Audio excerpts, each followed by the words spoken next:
कोई और नहीं था, वो मोटिवेशन की मशीन शुरू किया। हेलो दोस्तों, नमस्कार। आप सभी लोगों का आपके अपने यूट्यूब चैनल में स्वागत है, अभिनंदन है।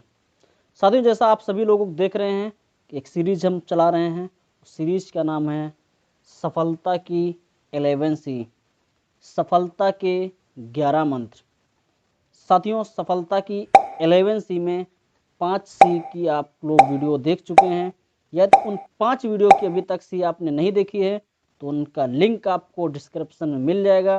पहले वो 5 सी देखिए, फिर आज हम बात करेंगे छठे सी की। साथियों, इस छठे सी में आपको हम बताएंगे कि बॉडी लैंग्वेज आपकी कैसी होनी चाहिए, नेटवर्क मार्केटिंग में सफल होने के लिए ड्रेसअप आपका कैसा होना चाहिए, आपको टाई बांधना आना क्यों ज़रूरी है। साथियों, इस तरीके से बहुत सारी इस वीडियो में बातें आप लोगों को हम बताएंगे। तो साथियों, चैनल पर पहली बार आए हुए हैं तो चैनल को सब्सक्राइब कर लें, बेल आइकन को प्रेस कर लें, जिससे आने वाला वीडियो आपको सर्वप्रथम प्राप्त हो सके। तो साथियों, आपका सस्पेंस करते हैं खत्म। आज की जो छठी सी है वो है कंसिडरेशंस। साथियों, इसकी हिंदी होती है सोच विचार। साथियों, नेटवर्क मार्केटिंग में, डायरेक्ट सेलिंग में अक्सर लोगों के दिमाग में ये सोच विचार का सब्जेक्ट चलता रहता है। साथियों, सोच विचार इसलिए चलता रहता है क्योंकि डायरेक्ट सेलिंग नेटवर्क मार्केटिंग में पहले दिन से पैसा नहीं आता है।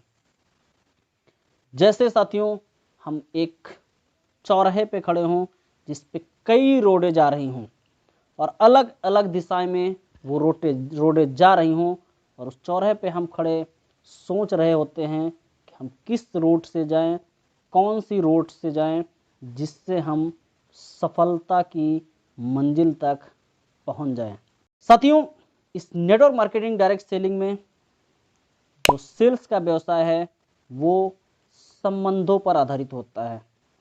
जब आप अपनी कार्य क्षमता बढ़ाते हैं, अपनी कीमत बढ़ाते हैं, लोग आप पर भरोसा करते हैं, आपके संबंध मजबूत होते हैं, आपका आत्मसम्मान बढ़ता है, आप अपने साथ के लोगों में क्षमतावान लोगों को ढूंढ पाते हैं। साथियों, एक नई टीम में उनका सही उपयोग कर पाते हैं, परिणाम परक कार्य कर पाते हैं, नए विचारों को कर्म में बदलकर मनचाहा परिणाम पाते हैं। साथियों, सेल्स का जो व्यवसाय है, डायरेक्ट सेलिंग का व्यवसाय जो है, वो संबंधों के लिए सर्वोत्तम तरीका है। साथियों, एक कहावत है, जो बोएगा सो काटेगा। साथियों, जैसे एक एग्जाम्पल की बात करें, एक किसान होता है और वो किसान एक सही मिट्टी का चुनाव करता है, सही फसल के बीजों की बुआई करता है, रखवाली करता है, फिर उसके खरपतवार को हटाता है, खाद पानी देता है, फिर समय पर फसल काटता है। साथियों, इसी प्रकार से जब वो फसल काटकर घर ले जाता है तो साथियों, जब फसल ले जाता है तो बोए हुए बीजों से कहीं ज़्यादा वो घर ले जाता है।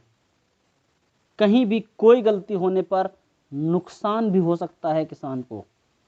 साथियों, उसी प्रकार जिस प्रकार किसान एक सही मिट्टी में सही बीज का रोपण करता है, उसी तरीके से एक सेल्समैन सेल्स के व्यवसाय में नए ग्राहक से संबंध बनाना, नए ग्राहक बनाए रखना आपके व्यवसाय में फायदा पहुंचाता है।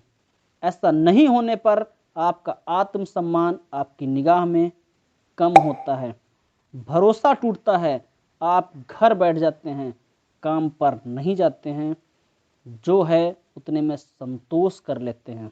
साथियों, कुछ समय पहले की बात है, एक 4 साल का बच्चा होता है और अपनी माँ के साथ एक जनरल स्टोर या परचून की दुकान में जाता है। माँ को सामान खरीदना होता है। माँ जो सामान खरीदना होता है उसकी लिस्ट दुकानदार को दे देती है। दुकानदार सामान बांधने में व्यस्त हो जाता है।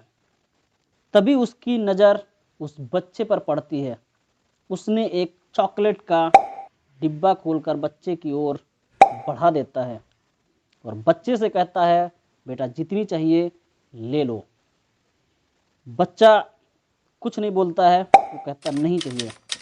यह कहकर बच्चे ने ना में सिर हिला देता है। साथियों, यह दुकानदार भूल जाता है कि बच्चे ने चॉकलेट लिया नहीं लिया। वो फिर सामान बांधने में व्यस्त हो जाता है। जब सामान पूरा बंध जाता है, उसकी गिनती करके उसने सामान, उसके जो बॉक्स का जो बैग होता है उसमें पूरा सामान मिला के दे देता है।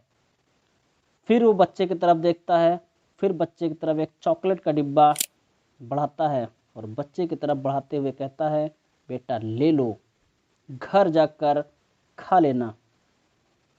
बच्चा फिर कुछ नहीं बोलता है। बच्चे ने फिर मना कर दिया और सर हिला दिया। साथियों, फिर दुकानदार ने अपने हाथ में मुट्ठी भर चॉकलेट निकालकर बच्चे की तरफ बढ़ाता है, बेटा ले लो, बेटा ले लो। फिर वो बच्चा दोनों हाथ फैलाकर चॉकलेट ले लेता है। इसके बाद माँ और बेटे दोनों अपने घर तरफ जा रहे होते हैं। माँ रास्ते में पूछती है, पहली बार जब आपने टॉफ़ी जब बढ़ाया था दुकानदार, आपने नहीं लिया तो मुझे बहुत अच्छा लगा। रास्ते में बेटे से बोली, जब दुकानदार ने टॉफ़ी लेने को कहा और तुमने मना कर दिया तब मुझे बहुत अच्छा लगा, मुझे बहुत प्रसन्नता हुई। परंतु फिर जब तुमने चॉकलेट ले लिया तो मुझे बहुत बुरा लगा। और तुमने जब दूसरी बार दिया तो तुमने लिया क्यों नहीं, ये माँ पूछती है, क्या कारण है। फिर वो बच्चा बोलता है, माँ मेरे हाथ छोटे थे, इसलिए यदि मैं उठाता तो मैं 2 4 5 उठाता, इसलिए मैं इंतज़ार कर रहा था कि वो कब मुझे देगा, इसलिए हमने अपने हाथों से नहीं लिया। जब उसने हम अपने हाथों से मुझे दिया तो उसने हमारी क्षमता, हमारे छोटे हाथों से जितनी आती उससे ज़्यादा दिया और मैं इसी बात का, इसी चीज़ का इंतज़ार मैं कर रहा था। साथियों, कहने का तात्पर्य है, कहने का अर्थ है कि कम प्राप्त करने के लालच में ना पड़े। देने वाला जब भी देता है तो ज़्यादा ही देता है। इसलिए गीता में कहा गया है, कर्म कर, फल की इच्छा मत कर। जब आप सही कार्य करेंगे, पूरी क्षमता से करेंगे, काबिलियत दिखाएंगे तो फल मिलना निश्चित है। आप इच्छा करें ना करें, आपको डायरेक्ट सेलिंग के व्यवसाय में आने से पहले अपनी चाहतें तय कर लें, आपको उसका परिणाम मिलना ही मिलना है। उसके पहले सर्वप्रथम आपको इस डायरेक्ट सेलिंग, नेटवर्क मार्केटिंग में आने से पहले आपको यह निश्चित करना पड़ेगा कि इससे आपको प्राप्त क्या करना है। साथियों, कहने का तात्पर्य है कि जब किसी परिस्थिति में आप ढलते हैं तो आपको उन परिस्थितियों के अनुरूप आपको कार्य करना होता है। एक अमेरिका के motivational speaker Shri less brown कहते हैं, आप वह कार्य करते हैं जो जन सामान्य को करना अच्छा नहीं लगता है, क्योंकि आपको वह चाहिए जो उनके पास नहीं है। जब आपको डायरेक्ट सेल्स में, नेटवर्क मार्केटिंग डायरेक्ट सेलिंग के सिद्धांतों को जान लेना चाहिए, वह है क्या। साथियों, इसमें आपको क्या करना होता है, free approach, calling, inviting, meeting, approach, presentation, सवाल जवाब, हर चीज को आपको आना चाहिए। आपको ड्रेसअप आपका ऐसा होना चाहिए, आपका पहनावा के तरीके में सुधार करना पड़ेगा। जब तक आप पहनावे के सुधार नहीं करेंगे, जब तक आप अच्छे सेल्समैन नहीं होंगे। यदि सेल्समैन आपको बनना है तो सेल्समैन के तरीके से, जेंटलमैन या हीरो के तरीके से आपको दिखना भी होगा। इस व्यवसाय की अनिवार्यता है साथियों, आप प्लेन कलर की शर्ट, काली या गहरे रंग की पैंट हो, शर्ट को पैंट में दबाकर पहनना हो, काले रंग की बेल्ट, काले मोजे, काले चमड़े के जूते और मेहरून रंग की टाई बेस्ट पहनावे में आती है। टाई बांधना आना चाहिए, नहीं आता है तो तत्काल आपको सीखना चाहिए।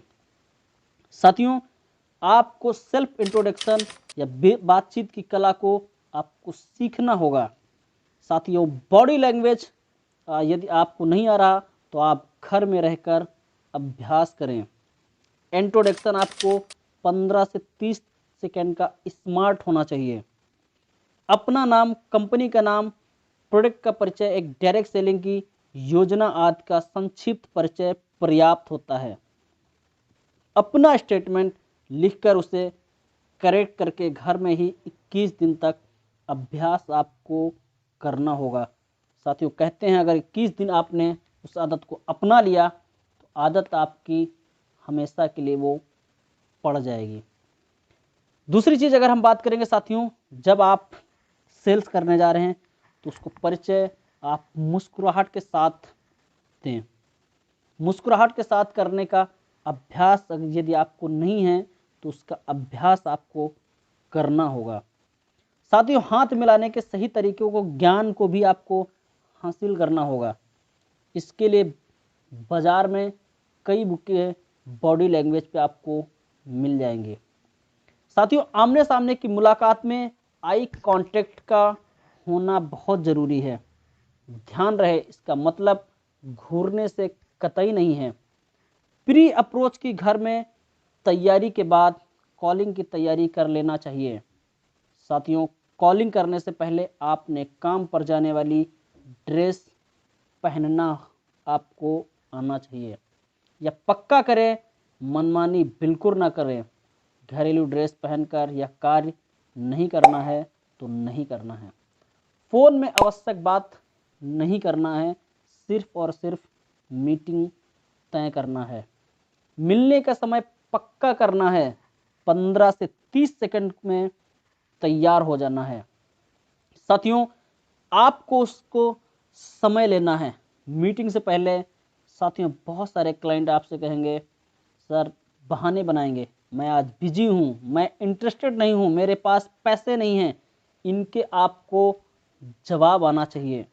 जब तक इनके आपको जवाब नहीं आप सीखोगे तब तक आप डायरेक्ट सेलिंग में, नेटवर्क मार्केटिंग में सफल नहीं हो पाओगे। साथियों, ये बहाने बनाता है। जैसे एग्जाम्पल के तौर पे बात करेंगे साथियों, इस तरीके से बहाने होते हैं, मेरे पास टाइम नहीं है, मैं बिजी हूँ, मैं इंटरेस्टेड नहीं हूँ, मेरे पास पैसा नहीं है, आदि आदि के तरीके से बहाने क्लाइंट्स बनाता है। अब इनको आपको जवाब कैसे देना है? मान लेते हैं आपने फ़ोन किया, जवाब मिलता है मैं इंटरेस्टेड नहीं हूँ, तो आपका उत्तर होना चाहिए इसीलिए तो मैंने फ़ोन किया। जब आप हमारे प्रोडक्ट और होने वाली कमाई के बारे में सही जानेंगे, भरोसा करिए आप इंटरेस्टेड हो जाएंगे। बिजी होना तो अच्छे इंसान की निशानी है। इसी व्यस्त समय में आपसे मिलकर जब हम स्वास्थ्यवर्धक प्रोडक्ट पर बात करेंगे, कैसे कमाई बढ़ाई जाए यह जानेंगे। जीवन भर बिजी रहने के बजाय पर्याप्त धन कमाना, खाली समय पैदा करना संभव है। मेरे पास पैसे नहीं हैं, ये फिर वो सवाल करेगा। फिर साथियों, आपको इसीलिए जवाब देना है, इसीलिए तो आपसे मिलना है। जरूरी है जीवन भर पैसे का अभाव ना रहे, आपका हक है पैसे कमाना। हम मिलकर बात करेंगे। सुबह कै बजे मिले साथियों? 9:30 बजे, 9:45 बजे, 10:15 बजे, शाम को या मिले या मॉर्निंग में। क्लाइंट से आप सवाल करेंगे। साथियों, ये ध्यान रखें, टाइम कभी भी एग्जैक्ट ना बताएं, क्लियर ना बताएं, जोड़ तोड़ के टाइम बताएं। जैसे 9:30, 9:45, इस तरह के जोड़ तोड़ के जब बताएं। जब समय मिल जाए, टाइम मिले तो उससे क्लाइंट से मिलने के लिए समय पर पहुंचें। अगर समय की अहमियत नहीं समझेंगे तो आपको फिर वो प्रोडक्ट आपसे नहीं परचेज करेगा। हाँ, उसके साथ साथ आपको कई चीज़ें, आपको रजिस्ट्रेशन फॉर्म है, प्रोडक्ट है, कई चीज़ें आपको ज़रूरत के हिसाब से आपको ले जाना बहुत ज़रूरी है। साथियों, यदि आप सेल्समैन हैं तो सेल्समैन की इन 9 खासियतों को ध्यान में रखना बहुत ज़रूरी है। साथियों, जैसा कि सबसे पहले आपको जब कस्टमर से, क्लाइंट से मिलना है तो मुस्कुराहट के साथ, मुस्कान के साथ उससे मिलना है। जब आप बात करें तो आई कांटेक्ट में ज़रूर रहें। साथियों, जब आप उस ग्राहक से मिले, उस कस्टमर से मिले तो उसकी ज़रूरत का ज़रूर ध्यान रखें। साथियों, नेक्स्ट पॉइंट अगर बात करेंगे तो कम बात ज़्यादा काम। साथियों, आज और अभी बिक्री की भावना को आपको पहचानना होगा। सम्मान, प्रतिद्वंदी का सम्मान करना, ग्राहकों को हाँ की तरफ ले जाना, फिर बिक्री पक्का करना। और बिक्री करना ही इम्पोर्टेंट नहीं है, बिक्री करने के बाद उससे पैसा प्राप्त करना, ये आपको ज़रूर आना चाहिए।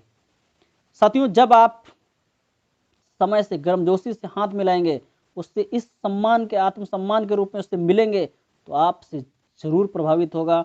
और जब प्रभावित होगा, आपकी बॉडी लैंग्वेज, आपके बातचीत से प्रभावित होगा तो आपसे प्रोडक्ट भी परचेज करेगा और आपके साथ हो सकता है ज्वाइन भी हो। तो साथियों, आपको 6C कैसी लगे, आप कमेंट बॉक्स में हमें ज़रूर बताइएगा कि आपको 6ठी C कैसी लगी। तो यूं ही साथियों, सीखते रहिए, आगे बढ़ते रहिए। जय हिंद, जय भारत।